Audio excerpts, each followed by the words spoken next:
Welcome to Beers and Buckets, the podcast for degenerates like us who love college basketball, NBA basketball, pretty much any basketball, and drinking beer. We are part of the Basketball Podcast Network, where you can find the latest on your favorite teams and what is happening around the NBA and NCAA. So, Dowell, how you doing, man? Doing well. My parents are moving my little sister into her junior year of college in San Diego right now. So I'm on Teddy duty. She's kind of walking around. She'll be quiet, hopefully. She doesn't really bark at anything except for stuff that she sees outside, and it's dark. So I'm doing well, though. Excited. We have a team that we know a little bit about this week, which I'm excited to talk. Yeah, no, I've been looking forward to this episode for a while. If you didn't catch on, if you didn't listen to last week, it is Kentucky week.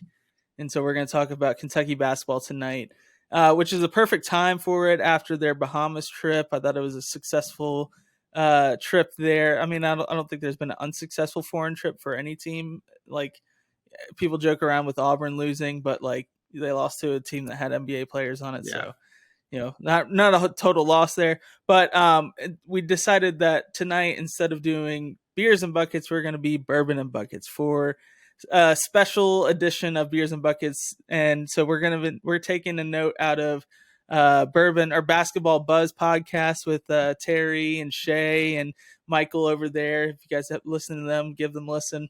But yeah, we're gonna review some bourbon tonight. So, do you want to go first, Al? Or you want me to go first? I can go first. Go for it. I got to open a brand new bottle that I had actually gotten a little bit ago, but hadn't drank any of. There is a distillery in Bardstown.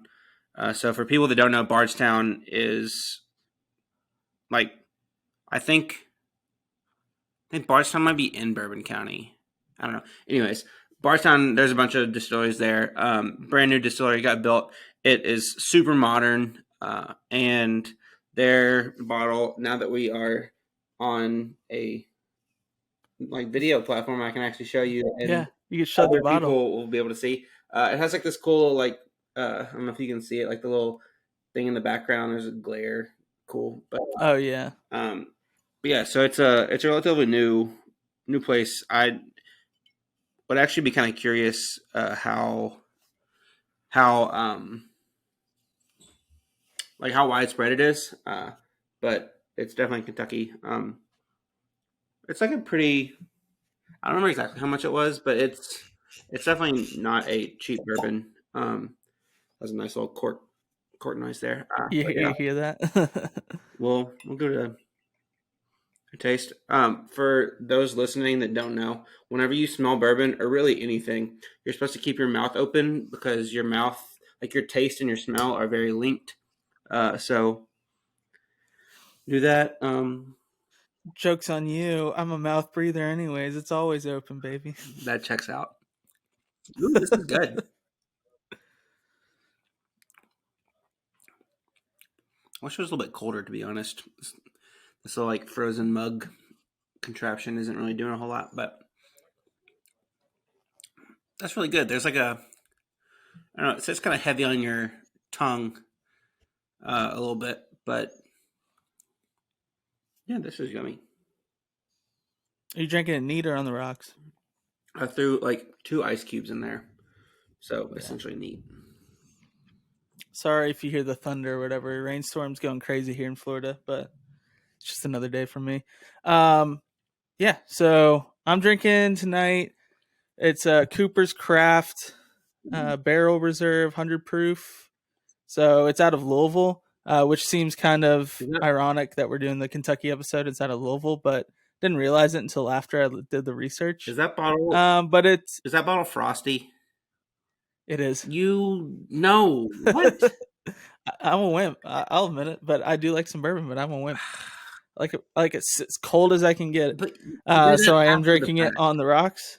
No, it's okay.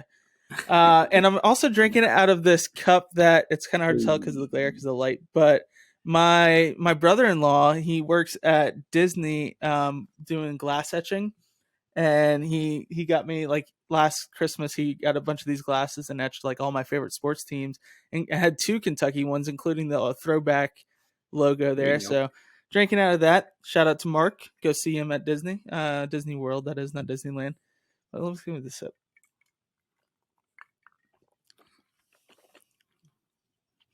I mean, it tastes like bourbon. I'm not a good bourbon reviewer. I love bourbon, all flavors. But no, this one's good. It has that caramel taste for sure. And I definitely taste like the cinnamon spice, like in the aftertaste and the finish almost. So, I definitely enjoy it. This would be a good bourbon to mix with, like if you did like a Kentucky Mule. I would be down for that. So I do have a ginger beer in my fridge, and I'll probably be using it at some point this weekend for this bourbon. But just I can drink bourbon straight. Just got to be super chilled or super cold. So yeah, that's what I did tonight, and I have no regrets. I'm gonna be sipping on this all night, and it'll be super chilled. And Dowell's gonna suck it. That's what he's gonna do. Cheers, buddy. Can't argue with that.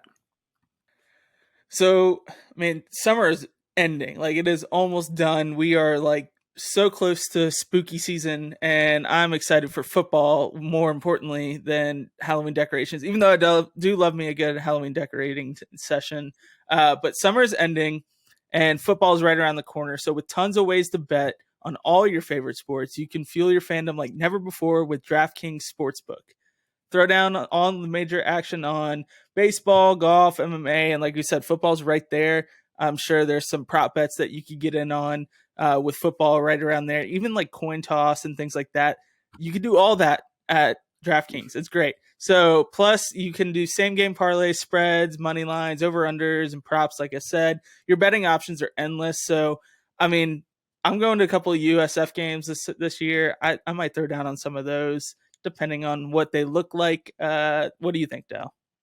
One of the USF related bets that I will be placing this year is a under 3.5 wins, because I do not think the Bulls will be very good. So might be looking at either the unders or the opposing team spreads on those USF games we're going to. If you feel good about any of the opposing teams beating South Florida, please tell me, and I will probably match that bet that you put on with. And I will go watch them live, and I will root for them to lose live. I will do it. Don't tempt me with a good time. So, good. Best of all, DraftKings is safe, secure, and reliable, and you can deposit and withdraw your cash whenever you want. So, download the DraftKings Sportsbook app now. Use promo code TBPN. Make your first deposit. That's promo code TBPN only at DraftKings Sportsbook. Minimum age and eligibility restrictions apply, and see the show notes for details. During the college basketball offseason, we've been breaking down, either by ourselves or with a guest that is knowledgeable about a certain team, the top 25 teams from last season, team by team, and previewing them for the upcoming season. We'll talk about roster movements, staff changes, and other impactful events for each team. So, this week's team, if you couldn't tell by my apparel, my flag, my hat, my shirt, is the Kentucky Wildcats. Let's look at the players that left. So Shaedon Sharpe didn't play last year. Best of luck in Portland. I think I'm going to root for him. Don't know about other people. Ty joined two other SEC players, and I think they got him on a steal. I didn't know if he'd be available then. Love that pick by the Rockets. Kellen Grady graduated, went undrafted, kind of played for the Nuggets Summer League. I don't know if he got picked up for a full contract. I haven't seen anything. I haven't seen anything on him. Yeah, like getting signed. Been a little bit. I don't even know. Did Davion Mintz get like any 10-day contract or anything like that, or did he just go undrafted, unsigned? But I'll check. Yeah. And then the transfers. We had Keon Brooks go to Washington. I think that's a good fit for him. I think he can be the guy. He was looking at going to Arizona, but there's a lot of talent coming into Arizona, and I think if he wasn't going to do it at Kentucky with talent coming in, then he needs to go be somewhere with a little bit less talent that he can just be the guy, be the alpha. Yeah. I think Washington's that place. Bryce Hopkins, we talked about him in the Providence episode. Yeah, I mean, good luck, Bryce Hopkins. I think this is a great fit. You got 3 more years and a COVID year, I think, or maybe not. But yeah, 3 more years to keep working and keep getting reps. Yeah, he'd be the last year. He'd be the first year that doesn't have a COVID year. Yeah. And then Dante Allen, Western Kentucky transfer, and Yeah, best of luck, man. I hope you find a better role there. It's tough when you're just not good in the role that you're asked to play in, and I get Wait, that. So is Rick best of luck. Stansberry still their coach? I have no idea. I'm pretty sure he is, which is funny because he's the former Mississippi State coach, and so maybe he can channel some sort of Mississippi State Dante Allen energy for the entire season.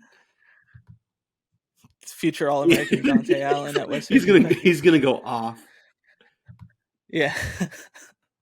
Let's talk about the returning players because it's definitely more excited for the returning than departing. National Player of the Year, Oscar Tshiebwe. He's kind of good. One of the best transfers in the country last year, the best transfer in the country, if you'd ask me. Some people are actually arguing Remy Martin, which I think is ridiculous, but whatever. Shout out. Come holler at me when Remy Martin wins a national Play of the Year.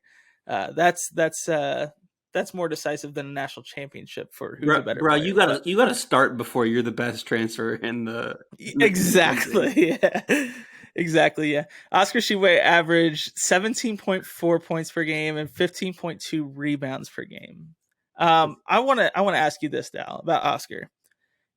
Do you think we could see a dip in these numbers with better players around him? Scoring, yes.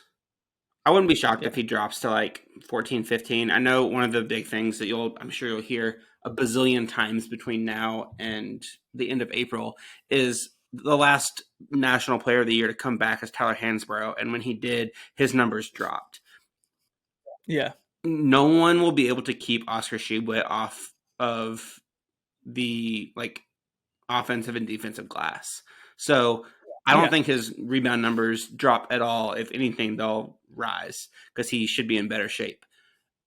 I wouldn't be shocked if he ends up averaging like 12, 13, 14 points. I think that it'll be interesting to see how we get him involved, how much stuff we run for him, because outside of him, and I'm sure we'll talk more about this, but like I think our offense is going to be very, very guard oriented, at least perimeter oriented this year. Mm-hmm. So it would almost be like a weird, like, it almost be like disruptive, I feel like, to do a bunch of stuff to try and get him buckets.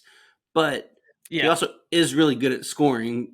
So, like, I don't know. It'll be interesting to see how they balance that. But I wouldn't be shocked if he comes out averaging,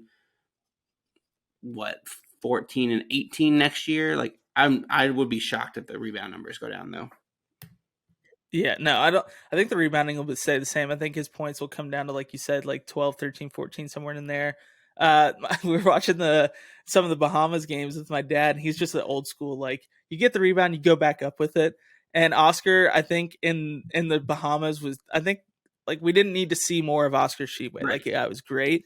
But when he got the boards, he was looking to pass, which I really appreciated. My dad's like, "Why are you passing out? Just go back up with it." I'm like, "Dad, this trip is not for Oscar Tshiebwe. Like, no, it's for him to make money, not for him to play basketball." Like, and he's like, "Yeah, I guess that's a fair point." But yeah, like, he was just passing out. I think his assist numbers will go up, though. I think there's going to be more opportunities. That's an underrated part of Oscar's game, is his passing ability. So I think we could see him maybe, he 1.1 last year. Like, he could double that. I think he could absolutely double that, especially with like Antonio Reeves, the way that kid fires away. Like, he has no fear. If Oscar gets a board and has like a bigger guy on him and Reeves cuts open, like, shoot it, like, go for it. And I think there'll be a slight dip in his scoring, but there'll be an increase in his assists. I low-key think that's more important for like him getting drafted, being able to prove that, than to be able to prove that he has like some 3-point shot that I don't actually believe that he'll end up taking in games. Absolutely. Yeah. Like, we talked about this time and time again, like, the league values good passing big men, especially ones that can get rebounds like he can, because then you have already had the defense collapse a little bit to be able to try and get the rebound. So yeah, definitely. So the next returning player, Sahvir Wheeler, 10.1 points per game, 2.6 rebounds per game, and 6.9 assists per game. So when you get a Bob Cousy Award finalist there, I mean, like, that's pretty good, like, to come back.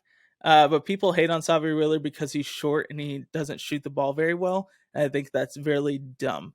You know the gift. Yeah, he turns. You know the gift from Entourage where Ari Gold walks in and is like, "Get the fuck out!" And like that. Yeah, That's what I say to yeah. people that don't like Severe Wheeler or think that he's bad. Yeah, The dude has led Power Five conferences twice. Like the last 2 seasons, he has been the leader in assists. He averages double the assists per 40 minutes that he does turnovers. He also shoots like 65% at the rim last year, which I'm sure will only get better. Like, it's weird to say because there are 2 returning players, which Kentucky almost never has. One of them is the player of the year. The other was a finalist for the best point guard of the year. Someone that has almost led the country in assists each of the last 2 years. And I feel like that one, they're either not getting talked about enough or being actively underrated. And I just don't. It's a very strange place to be in that I'm just not used to being in as a Kentucky fan, because we're normally the let's replace literally everyone. But Severe Wheeler is very good at the game of basketball. Yeah, and what I think will help Severe Wheeler here is you have Antonio Reeves, you have CJ Frederick, you have a little bit more shooters than you did last year. I know you had Kellen Grady and Ty, but keep in mind Ty was injured for how many games? And when he wasn't, sometimes he just wasn't making shots, straight up. Same with Kellen Grady. I mean, that's going to happen. It's basketball. I get it. So, but the thing is with that is at least you have Cason Wallace on this team who can make a shot from the perimeter at a decent clip, and he can get past his defender almost with ease. The kid is not afraid to take on contact, and that's just something that we didn't have from our guards last year outside of Severe. So, the fact they have 2 guards that can get past their defenders to get to the bucket, to get a basket is definitely needed. And I think it's going to make Severe better. I think that he's not going to have to feel like he has to do much on his own and play hero ball late in games, because sometimes he does have to do that. And same with Oscar. So there, people say that Severe is turnover prone. He's not any worse than the best guard in the country. So it's a stupid point to say that he's turnover prone. You just happen to point out his turnovers at the worst time. You know what I mean? My issue with that too, and I think I've said this before on podcasts, is he starts becoming turnover prone when the offense already isn't working, and we ask him to push and try and make when you ask him to do too much, and it's it's like getting mad at your quarterback for taking a sack on 3rd and long when he's trying to extend a play, and it's like, well, what do you what else do you want him to do? Just not get the first down to begin with. I don't know. Exactly. Man. Yeah. And you also have to look at the type of turnovers. It's not like he's getting a lot of live ball turnovers. A lot of the times it's a knee out of bounds or something like that. If it's ever a strip or a steal, hey Teddy, what's up? If it's ever a strip or a steal, it's not it's we're totally scrambled and it's just an easy fast break bucket. There was only one game last year where I think his turnovers were an issue, and it was Texas A&M pressing, double teaming him and trapping him. But also, can we totally put it on him in that game when you had no one coming to help him? There was nobody coming to help him out at all in that game to get him help him out of the trap. That's fair. He did, I can't keep picking up the ball in the corner when he crossed half court, and we were like, "Dude, stop!" But yeah, that was the only game that I was actually what are you doing, Severe? Outside of that, it's the amount of times he's gotten big buckets on that left hook that layup that he does, that drive. Yeah, that outweighs the turnovers every time. Who's the random dude? So. Who's the random dude for the Thunder? That's I think he went to Michigan or something, but he's the 5'10" guy that just throws up baby hooks. I have no idea. That's funny though. No idea. But all right, so returning players, Jacob Toppin, he's the most polarizing player in this fan base's mind. I feel like there's only 3% of the fan base who has a somewhat rational take on Jacob Toppin. Some people are either this guy is trash, all he does is dunk in 360, TikTok dunker, whatever, or there's the opposite where they're he's an All-American. He's gonna be a 10-year NBA vet. Like he's gonna have a long career. And then I feel like somewhere in the middle is where Jacob Toppin actually is. Where keep in mind he's a junior in college or a senior in college now, and he's just kind of flying on the radar. He's got a bigger role this year, so he's got bigger expectations. Doesn't mean he's going to fill those expectations. But in that game in the Bahamas, he went off for 23 points or something like that, 25. Looked like like a really good floor stretching four, and then the next game he had a slump, which is going to happen. So if we get one good game where he scores 3 or more threes per game, if we get that every 4 games, sign me up. Like that's all we need. We don't need him to be Steph Curry every night. What do you think, Dowell? You know how many threes he hit in the Bahamas? What was it, like 7 or 8, and it like matched his total for his career or something? Maybe it matched his total for his career.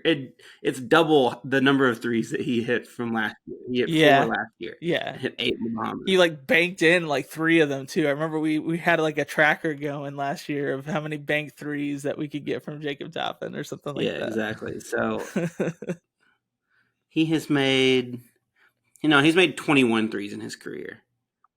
Okay. But he's made 8. Okay, he's made 8 at Kentucky. That's what it is.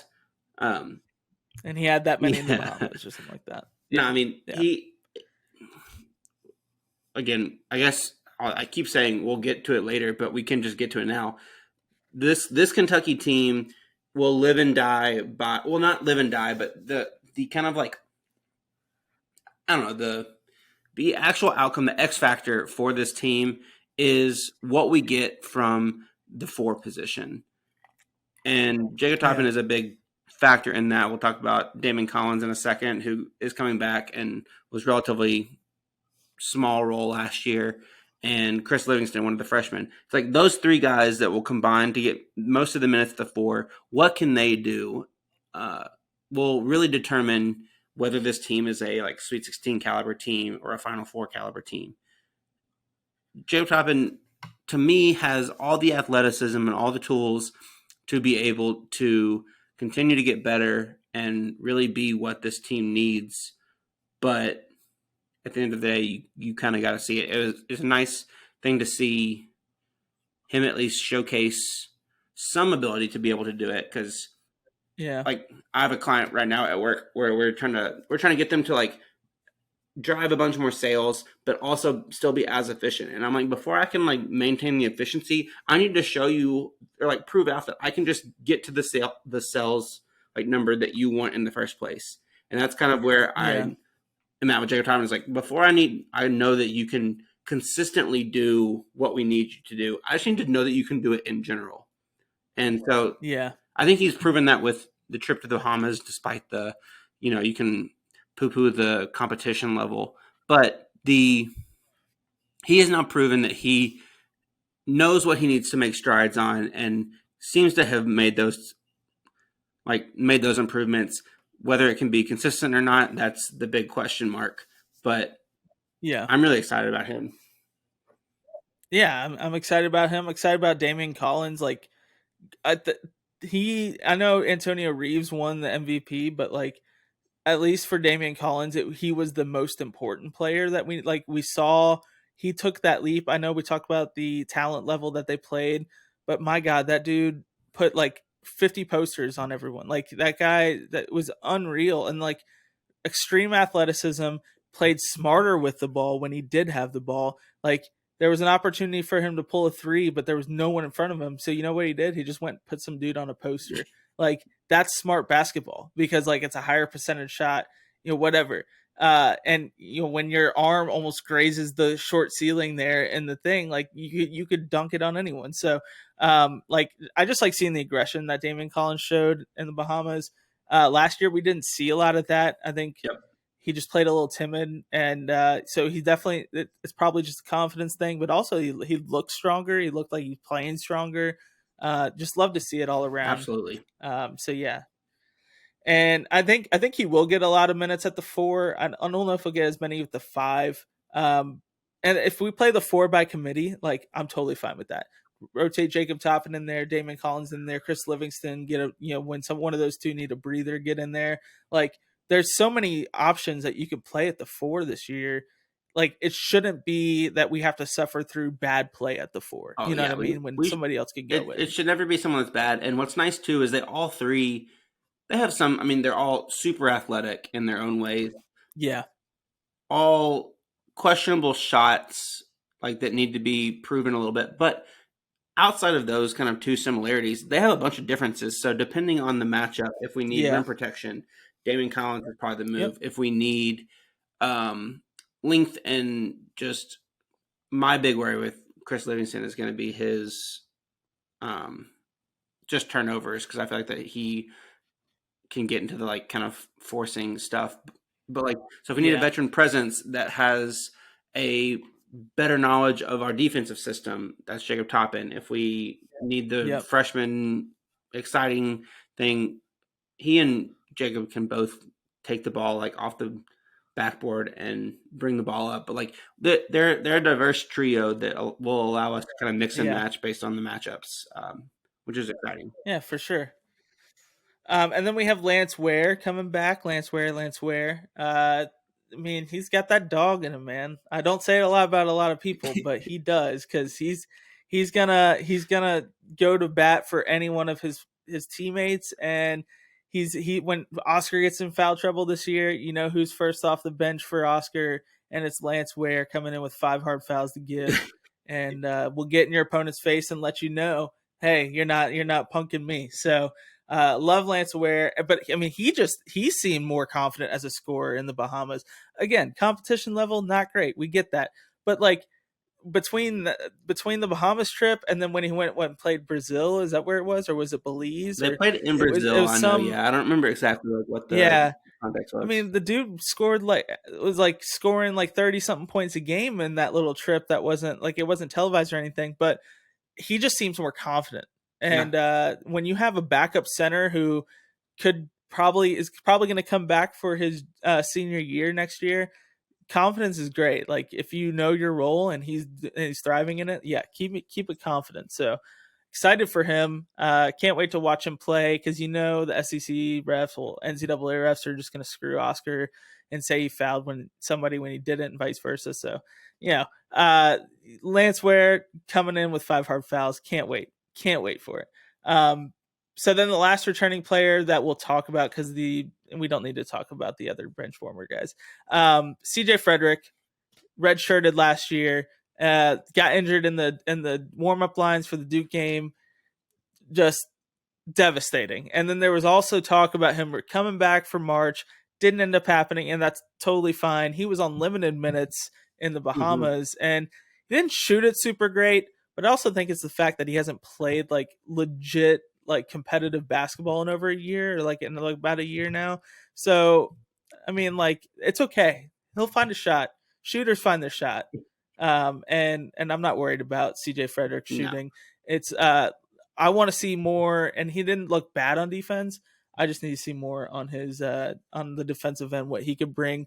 Some people say he should be starting. I'm not sure about that. I think I'd rather have the scoring off the bench and start Antonio Reeves. Yeah, I don't give a shit who starts. Starting is it's who finishes. Incredibly overrated. And I mean, if there's anyone you don't have to worry about them shooting, and if they'll be able to kind of like get that shot back, it's the dude that has shot 178 3-point shots in his career and has hit them at a 47% clip. So like, he apparently, at least in the first game, I remember they said that he was graded out as the best defensive player. I think one of the things that, and I mentioned it with Chris Livingston, but just his ability to know the defense and rotate well, especially with Oscar not being the greatest rim protector. I think that's going to be huge, is just being able to rotate, and is something that is super underrated just as a skill in general on the defensive end. But he got a bunch of deflections and some steals that I was really kind of surprised about in the Bahamas. And so I'm not worried at all about his shot. I'm very excited for CJ Frederick to get some run. it's weird because we had him on the roster last year, but he didn't play obviously. So like when you look at the incoming players just alone, you're like, that's not a lot to get excited about. But then you realize like CJ Frederick is basically an incoming player for this team, except for he's been with the team, so the chemistry's there that typically these incoming players wouldn't have. So there's a lot to be excited for with CJ Frederick, and I think he's definitely getting slept on around the league in general, but which is understandable should for be a good one. Yeah, and I say this in like air quotes, a white shooter that hasn't played in like a year and a half. Yeah. Now don't get it twisted. He's not Tyler Hero 2.0. That's fine. Far from it. But yeah, but it's fine. Like we don't need him to be that. So yeah, and then we'll talk about the incoming players now real quick. So the rankings on ESPN, I think, were screwed because this you were looking at ESPN's prospect rankings? I was looking at our cheat sheet for this, and it just listed the incoming players, and it had that there. All right, so well, ESPN's gross. Casey Wallace was number 2 in the rankings. This one has him at 20. Number 2 or number 3. I think he dropped. He was top 5 at one point. And that was like within the past year, he was top 5. Chris Livingston is ranked 12 on here. I think that's near accurate. Chris Livingston's coming from Akron, Ohio. Kind of that tweener. Like, he wants to be a guard. We're going to play him a lot at the forward. Yeah, he's not a guard. So we'll see. Yeah, I mean, like, not by judging by the Bahamas play, he should not be playing the 2. Cason Wallace, I'm fine with him playing that combo guard role. Yes. And then when Severe goes out, he's the lead ball handler. He handled the pressure well. Like anytime they got pressure on him, he handled it well. So excited for that. Yeah, that was the most exciting thing to me is it's not Shea Gilgeous-Alexander level, but I think more and more you're seeing guys in the NBA be able to try and control the game via pace. And Cason Wallace just seems like that guy, even as a freshman, that you will never be able to speed him up like faster than he wants to go. Yeah. Which is really exciting. He's very smart with the ball. His defensive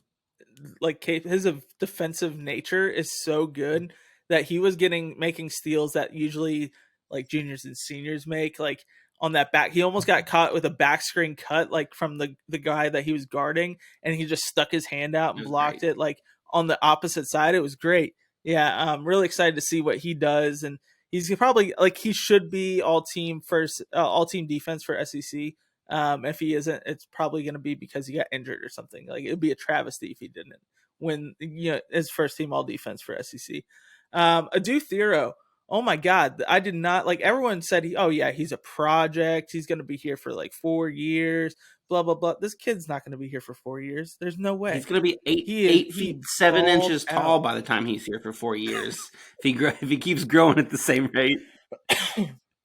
Yeah. So he came from Leedsdale, Pennsylvania. His dad played for Cal at Memphis. Literally all the podcasts, every article I read about him was that, oh yeah, we're taking him. He's a 4-star. We're taking him as a project. That's because he was like, he's like, but this was like a month ago now that we were talking about getting him or whatever. This kid is one of those projects that you get that's like 3/4 of the way done, and you have a couple of things you need to tweak and maybe like one more thing that you need to add to, and then you're done. Like this kid is more ready than he was projected to be, like made out to be, I think. Oh, absolutely. And part of it, yeah, that's what I'm arguing is that like, he's not just like some bum project that's going to be here for 4 years. We also said the whole project thing before we had literally seen him play like a single minute. I know. So. Yeah. So it goes to show what every media member knows here. But no, this kid, he played great. And I was excited to see it. Like anytime he had the ball on the floor in that first game, I was like, oh man, this is going to get ripped. He's not that good. Boom. Like makes a crazy good play, gets the bucket, whatever. Got a charge call, which was not a charge if we're being honest, but All Shocking. things considered, it's getting him ready for NCAA ball. If we're being honest, so college player gets called for charge when it shouldn't have. Yeah, Breaking news. Yep. Yeah. So excited to see him. I think he raised it. Like, if it's just an inch, he raises the ceiling. Like I did not think we're gonna get anything out of him. I think he raised the ceiling a little bit, just adding more depth to he could do that role that Davion Mintz, a little bit like off the bench stuff. I don't think he raises maybe not the like ceiling. lead ball handler. I think he raises the floor. That's fair. Because the depth piece, I think he raises the floor there. Yeah. I'm with you. I'll agree. I do that. I heed to that for sure. Yeah, I'm excited for him, for sure. I mean, he also wears the like there are like the long shorts that Eric Bledsoe wore that were like essentially capris. He's old school. There are the like normal shorts that people wear now, and then there are like the 5-inch inseam shorts that Adu to the Garrow wears, and they are it's an elite aesthetic because he has super long legs and is super athletic anyway, and he just looks even more athletic because his shorts are like hiked up to like they're like 3/4 the way up his thigh. Yeah. Well, it's because when the team issued him, he was like 6'1". I wonder and then if he grew like 7 inches. Oh, we got and they're like, oh, we don't have any more shorts. Oh shit! Now you're 6'7". He literally outgrew them in like a month. That's probably what happened. And then the last incoming player that we have is Antonio Reeves from Illinois State. He averaged 20 points a game, 3.5 rebounds per game, 1.8 assists.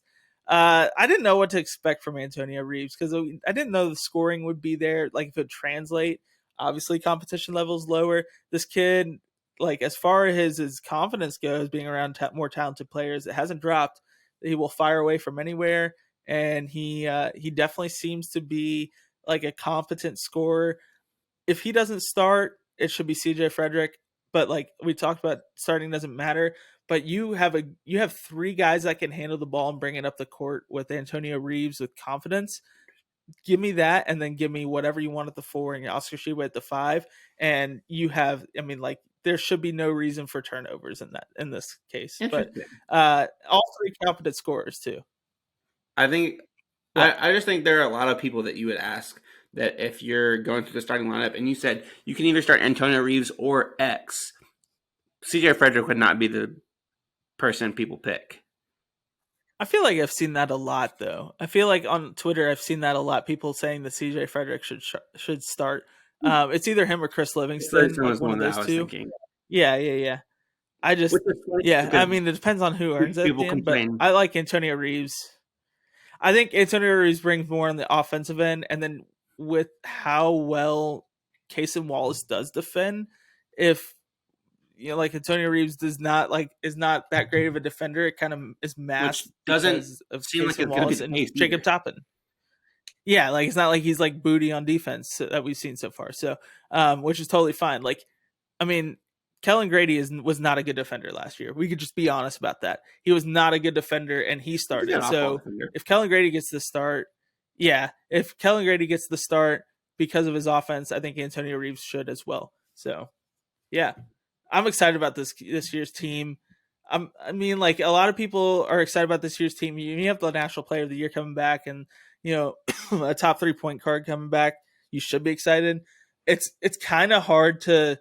Not hard, but when you have the class that's coming in next year, like, you get excited about those freshmen that are coming in next year in that recruiting class.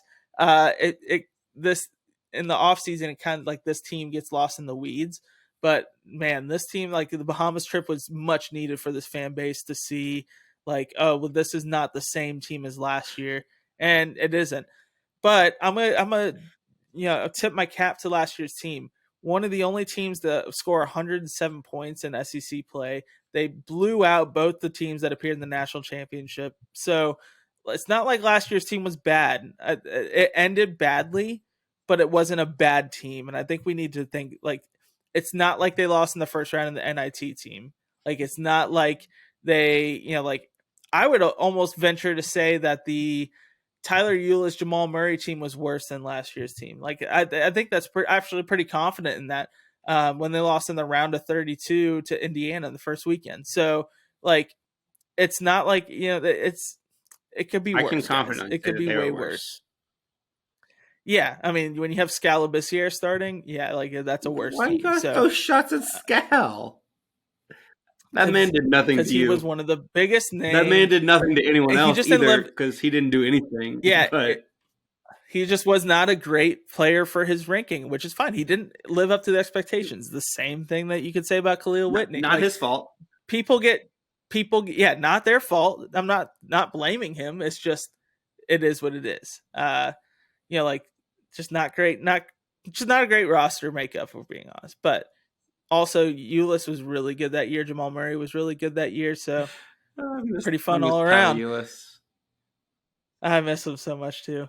I miss Jamal Murray. I wish Jamal Murray would have had a better team around him. Dude, we need to see Jamal Murray play basketball again this year. That's going to be so fun. I know. Yeah. And stay off Instagram, Jamal Murray. That just seems a little soft. All right. So let's do this. It's recording now. Check your mic real quick. Hello. Check. That's much better. Yeah. Yeah, perfect. Okay, so we lied.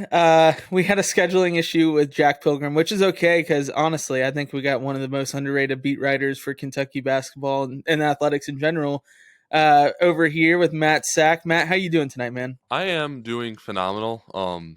Jack's my guy, and I was kind of looking forward to listening to what he had to say in your podcast because obviously you and Dowell, you're my boys too. But I got a late text saying like, hey, can you fill in really quick? And the one thing I like more than listening to the Beers and Buckets podcast is getting the great opportunity to hop on. I see you are drinking a mango cart right now. I actually had one of those to pregame for the Beers and Buckets. Yes, sir. I would drink it. Yeah, dude. I would drink it if it was non-alcoholic. It's good stuff. Oh yeah, 100%. The only thing is like I drink them. I wish they made a light version of it because sometimes they're just so heavy and they like especially if you've been drinking all day or whatever. But overall, gotta appreciate a cool down with mango cart. It's like it's still hot here. I don't know what it's like in Kentucky right now, but it's still hot in Florida. Obviously, it's the hottest month and. I was doing yard work this afternoon. I was like, oh my God, I'm going to die. Just open the mini fridge, grab a mango cart, and it's like instantly refreshing. So not a plug, not a sponsor, but Golden Road Brewing, if you ever want to be, biggest fan right here. So I'm sure their like recruiters are listening to the Beers and Buckets podcast right now. So y'all better give this man some ad revenue because we'll plug the shit out of it. For sure. So yeah, Dowell is unavailable tonight. This is Monday. We recorded our most of the episode last Monday. So what you saw Dowell and I did was last Monday, as you can see by the outfit change. But no, we wanted to get this episode out there. It's probably going to be our most listened to episode of this off season. We want to have somebody who knows Kentucky Wildcats, who knows this basketball team in and out. He has over 50 episodes of Kentucky Wildcat basketball. And I'm excited to listen to each one for the Courtside Connect podcast and also read his articles, Cats coverage. Go check him out over there too. But tonight we're going to talk about, we talked about, like Dowell and I talked about the returning players and the departing players and the incoming players. But what we didn't mention was the staff change. So Matt, walk us through the timeline from the St. Peter's game till now of how the staff has changed a little bit and kind of the culture that's changed with it as well. Yeah. First of all, I appreciate all the free plugs. Obviously, I've been busy working all summer trying to get out content, and it was like looking back at it. I was like, all right, Connor said he wants me to hop on tonight. Let me like prep. Let me look back, and then I'm like, oh, like this happened. Like I remember when we thought we were going to get Pat Baldwin. Yeah. I remember when we thought we were going to get Baylor Scheierman. Like I was just going through all these names of like that was all this offseason, and it was crazy. And then like you look past the players, and it's like I thought at one point we might have lost Cason Wallace because his like connection to Texas, his lead recruiter Jay Lucas, wound up going to Duke. And it's funny, like 2 weeks ago or 2 weeks before the whole Jay Lucas thing started, I got a little tip from it. I'm not going to say who it was, but you would hear the guy and you'd be like, oh, like this guy knows what he's talking about. Yeah. And I said it in some group chats, and guys were like, Matt, like, no, Jay, he's not going to Duke. Like, what a stupid idea that would be. And then the rumors came out, and then he shot him down. He's like, I'm not going to Duke. I'm staying right here. And then like another week goes by, and then like the news came out that he was going to Duke, and the whole Twitter flipped upside down. And I think we got caught up more in like, this is such a bad look that one of our lead recruiters wants to be a lead recruiter for Duke instead of Kentucky. And a lot of people were saying, and a little bit of this was justified, that Cal micromanages his staff. Shireman is an unproven coach who might be more willing to hear outside ideas. And there's truth to that. But also, I think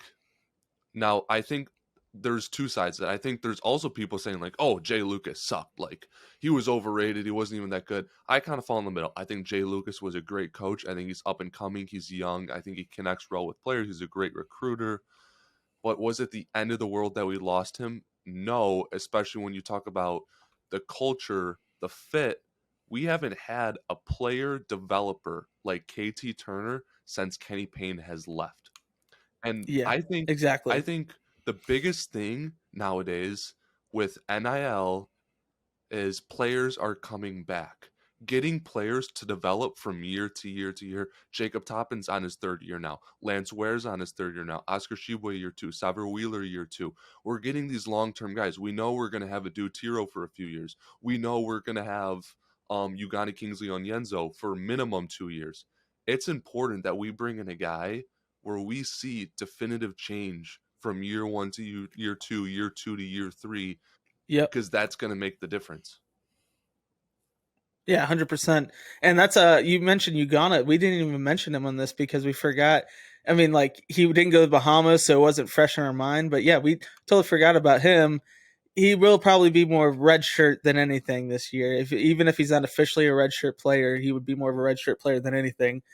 Kind of what I thought a Dutiro would be, but looks like that kid's going to get some minutes, and he should, because that kid is good at basketball.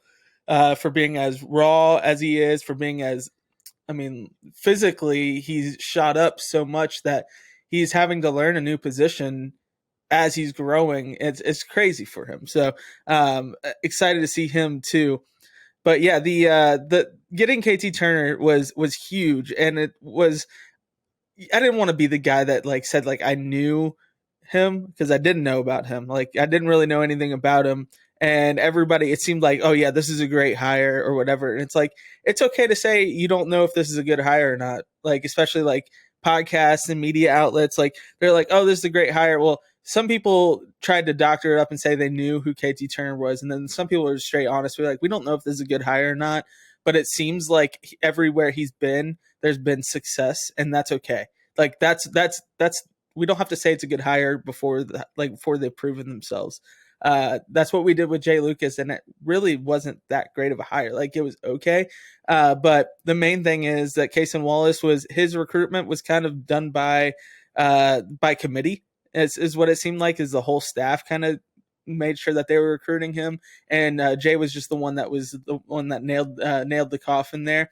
Or Damian Collins, kind of improving last year. Like, we don't know what we have in him. He looked a lot better in the Bahamas, but that could also be a testament to KT Turner and staff developing him, So it wasn't the end of the world. I tend to lean more towards, oh yeah, I think he's a flashy name more than he's results as far as when it comes to Lucas. But KT Turner kind of seems the opposite, like no flash, but all results or seem to be decent results. So we will see what happens, but I just don't want the constant rotating door of that third, assistant coach being out there.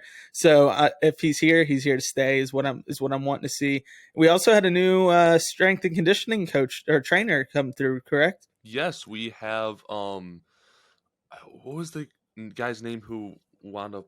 I forgot our old name already. Rob Strong. Rob Strong, that's it. So anyways, he went out. Brady Welsh is on his way in. He came over from Purdue, and I hear Purdue, and I'm just like, all right, Jaden Ivey, year 1 to year 2. completely different beast. And immediately I'm just thinking of like, what if all of our guards are just like as athletic as Jay Ivey now? And obviously, like, what if CJ Frederick is dunking like Jay Ivey now? And obviously, that's not going to be the case. I've always been indifferent on Rob Strong. Like he's had his off-court drama, which I think probably made the decision at least easier. He also didn't get a big job. Like I forgot where he ended up, but he did not get a big like follow-up job.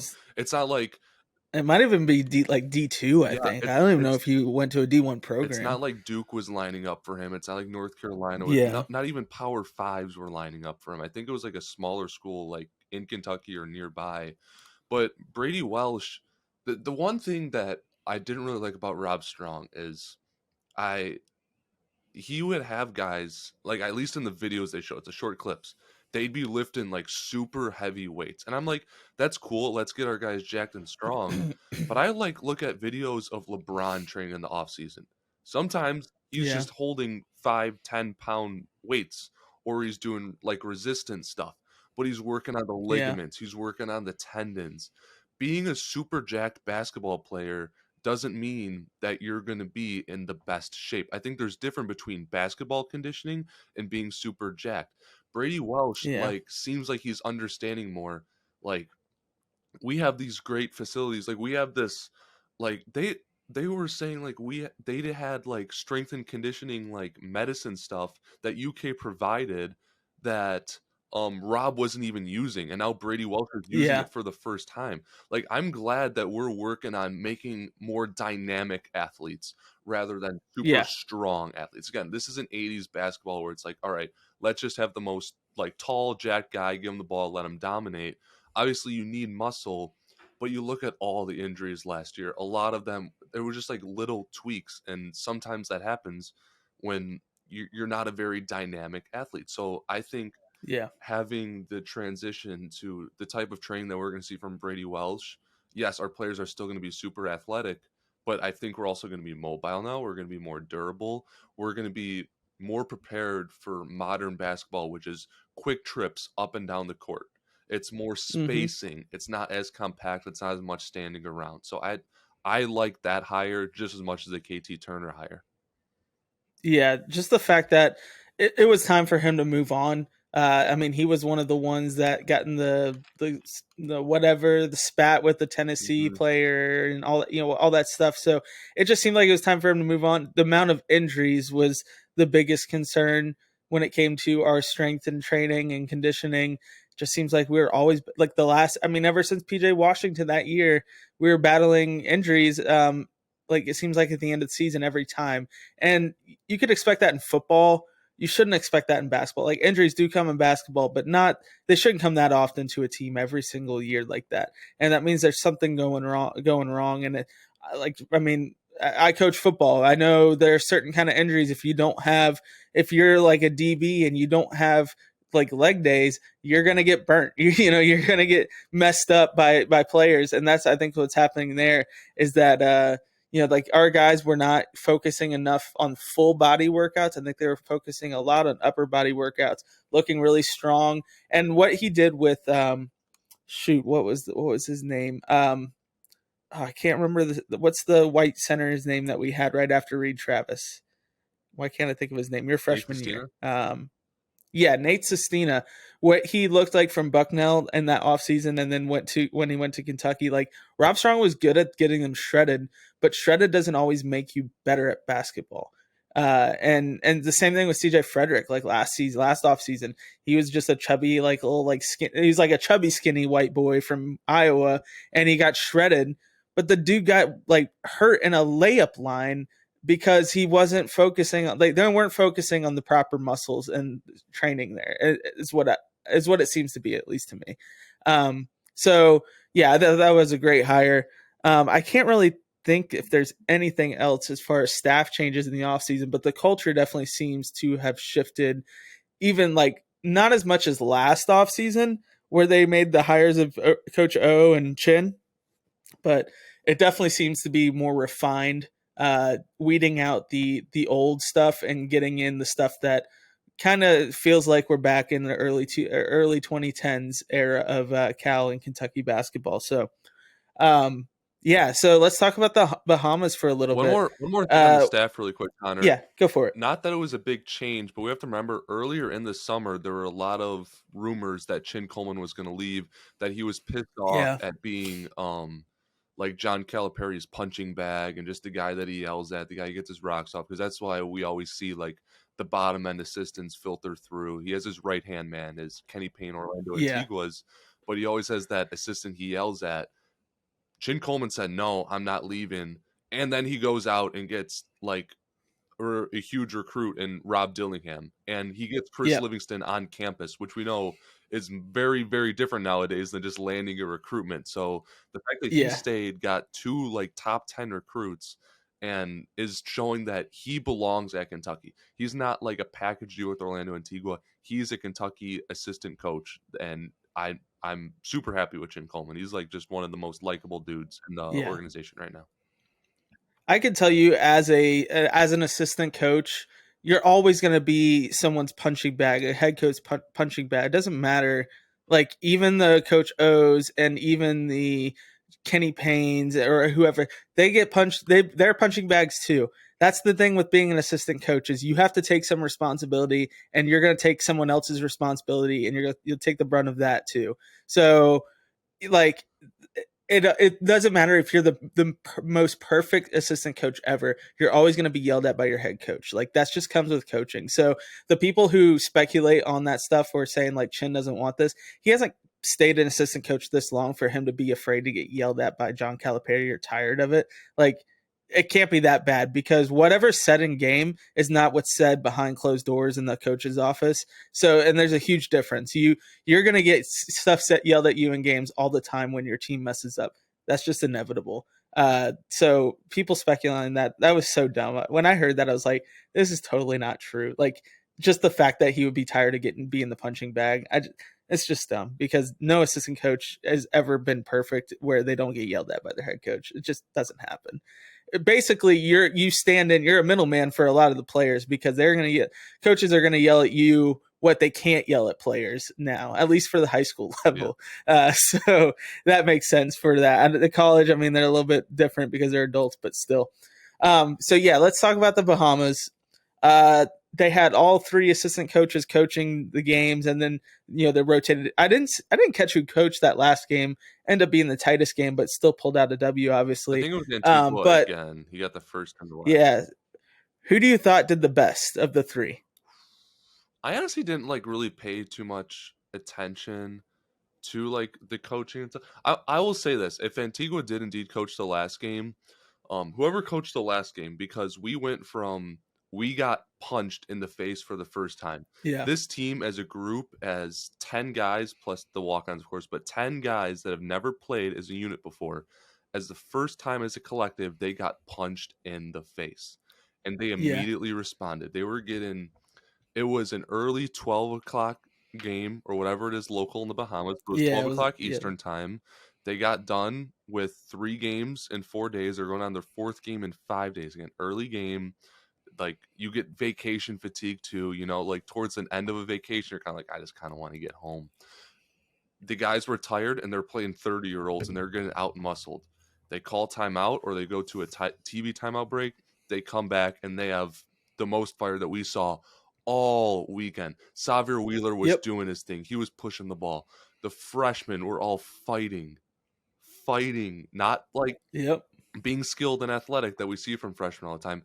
They were fighting, trying to win the game. Antonio Reeves went crazy, made 4 threes. He was making plays.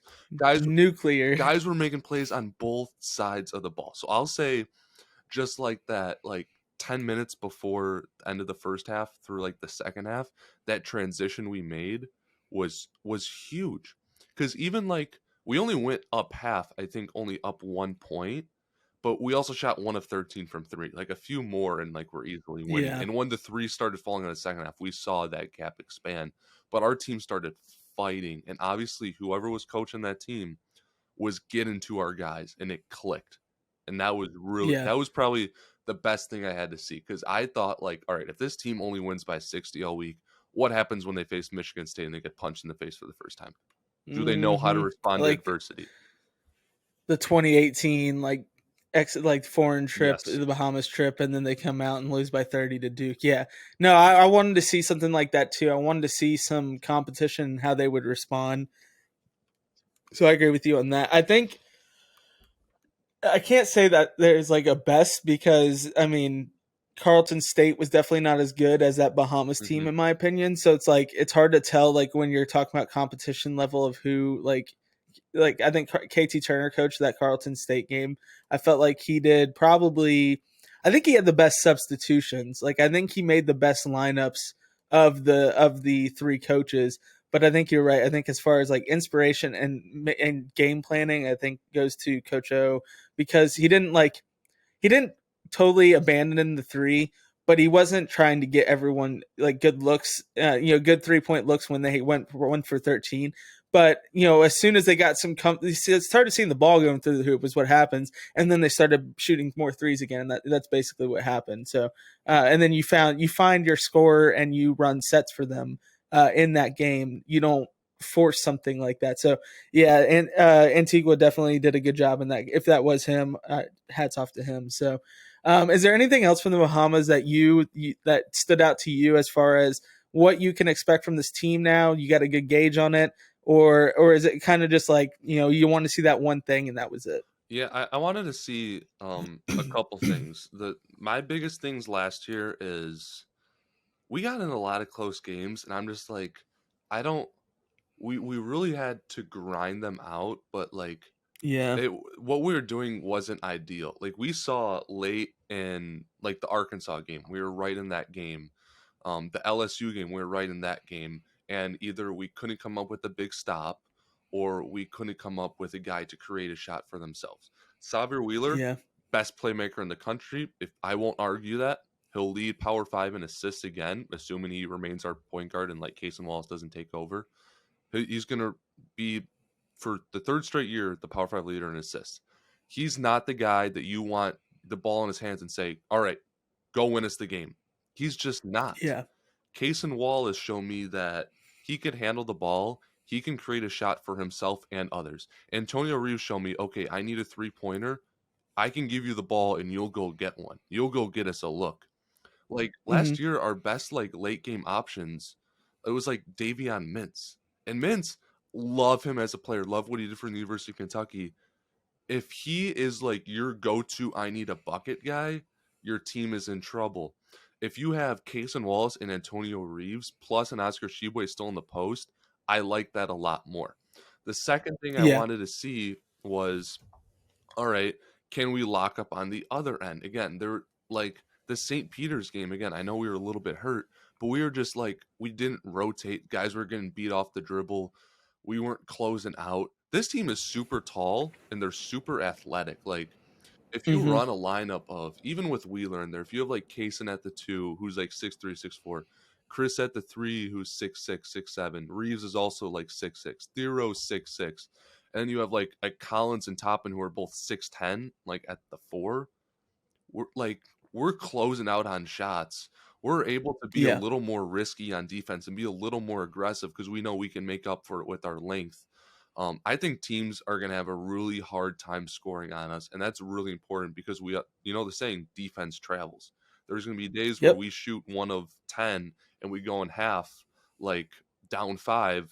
We're going to need to grind out defensive possessions in the second half, and I was really happy with that. My hot take for the season was that Antonio Reeves is going to lead this team in scoring, and he did that in the Bahamas, so I was happy to see that. Yeah. But I'm sure whatever you and Dowell covered, which I'll get to hear as soon as we're done with this, I'm sure we probably have a lot of the same feelings. This team's going to be really good. I still worry about depth because seeing CJ not play extended minutes and then take a game off was concerning. I love Tiro and I love Ware, but I'm not sure if I'm ready for them to play. So again, if we have 10 guys and 3 of them are kind of iffy, that immediately puts us at 7, which means 1 through 7 all need to be good. Damian Collins can't be a 3-year guy. He needs to be ready this year. Jacob Toppin needs to take that step that people have been saying all offseason. Xavier Wheeler can't have his mid-game meltdowns because we're going to need him to play 30 minutes a game or else we're going to be weak at guard. So yeah, my only concern is still I wish we had one more piece, but the team is freaking good. The team is really freaking good. I wouldn't worry too much about CJ Frederick. He had a lower leg injury. They never really disclosed what the injury was to the public, at least. There might have been like behind the scenes or rumors or whatever. Assuming if it's, I mean, I think one of the worst injuries you could get as an athlete is an ACL tear. That takes a year recovery. We are, I mean, what, 2.5 months removed from when he got injured in the beginning of November of 2021. So, like I wouldn't worry too much about it. If he's a year removed, once we come night one, I think he'll be full strength. They said he's full 100% now. They're just being extra cautious, which you have to when it comes to how injury prone he seemed to be. And it's probably one of the, just good practice. It's exhibition. You don't need to go that hard. There was, a dunk by Jacob Toppin that I thought his knee buckled and it looked so bad. Like he didn't actually complete the dunk, but like it looked so bad. I was like, why are we doing this? Like you don't need to be doing that. But yeah, so depth is a concern, but at the same time, that's a concern for every single team in college basketball. You take away one of Duke's guards and they are really bad this year, so that's a concern for every team in college basketball. So we could do this every year. The only year that you really couldn't do that was the 2014-2015 team for Kentucky.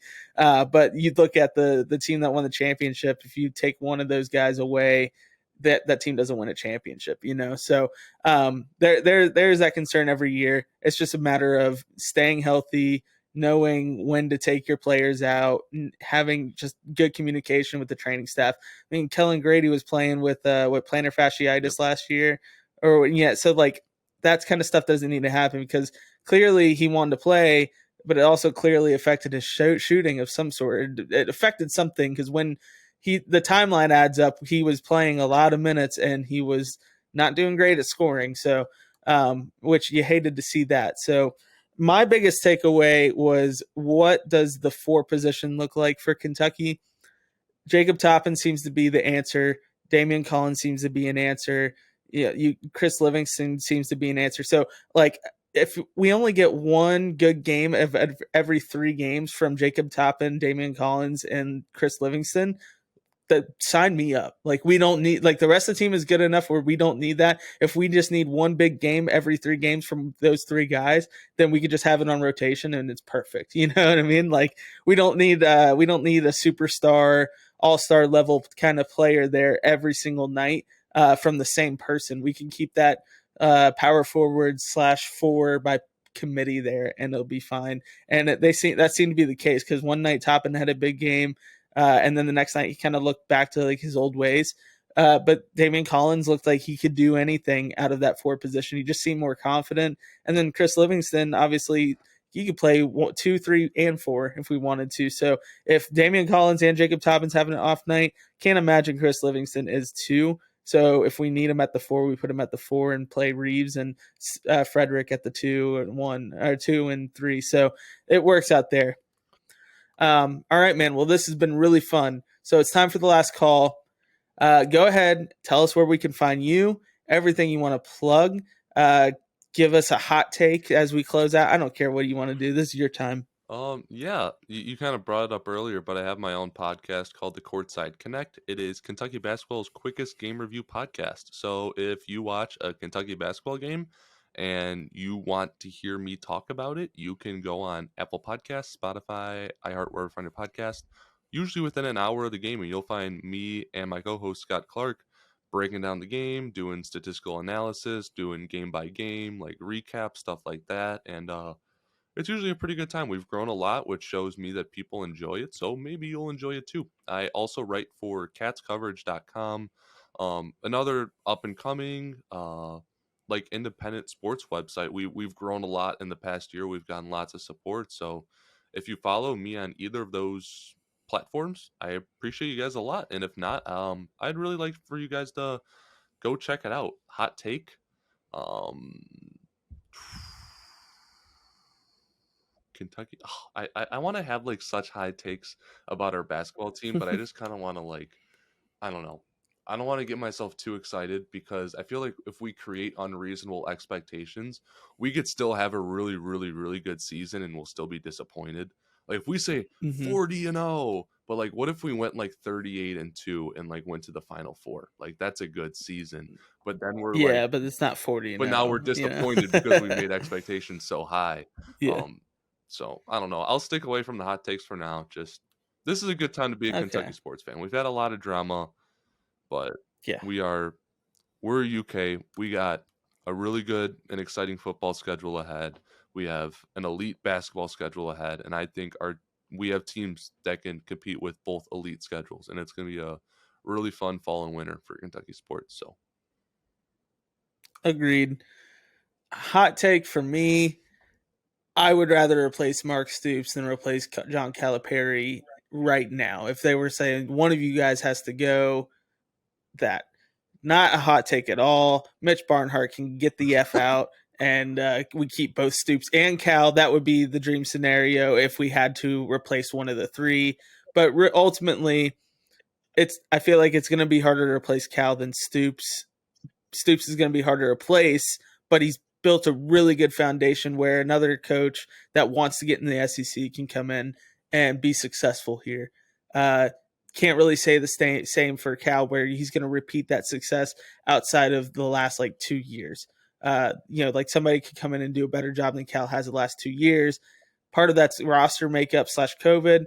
The other part of that is just tournament luck and injuries. So, I mean, you can't, I don't really blame him for that, especially when he had this offense last year as, a top 3 offense in the nation. So, that's my hot take. But basically, you guys should follow us. The hottest take, you should follow us on Instagram and TikTok at Beers and Buckets Pod.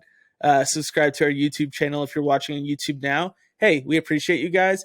But if you can, go and hit play on Apple Podcasts or Spotify and then take the little scrub bar and scrub it all the way to the end, just so we could have more views that way or more listens that way, because our views don't count towards our sponsorships or anything like that. So it would be much appreciated.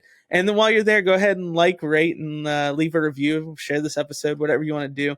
But we appreciate you guys listening. And then, like always, check out the Basketball Podcast Network on Twitter for more shows like this one, even though there isn't another show like this one. But they cover NBA teams, NCAA teams. They cover all the NBA. So, and then don't forget to sign up for DraftKings using promo code TBPN. So, that was a lot, I know, but I appreciate you guys listening to it. Excuse me. This is why I don't drink beer on the episode, because I always burp after. And so Matt, I appreciate you coming on, man. And I hope you have a great evening. And I'm glad that we were able to get you on. We're going over on 50 minutes now, and I'm going to have to scrub some of this out. But you know what? I'll save some of this for some clips on TikTok, the lost episodes or something like that. So, but thanks for coming on. Yeah, appreciate you having me on. I had a great time. Glad this worked out. Love talking ball. So this was fun. Definitely. All right, that's it for this week, and that's the bottom line, because Connor said so. Have a great week.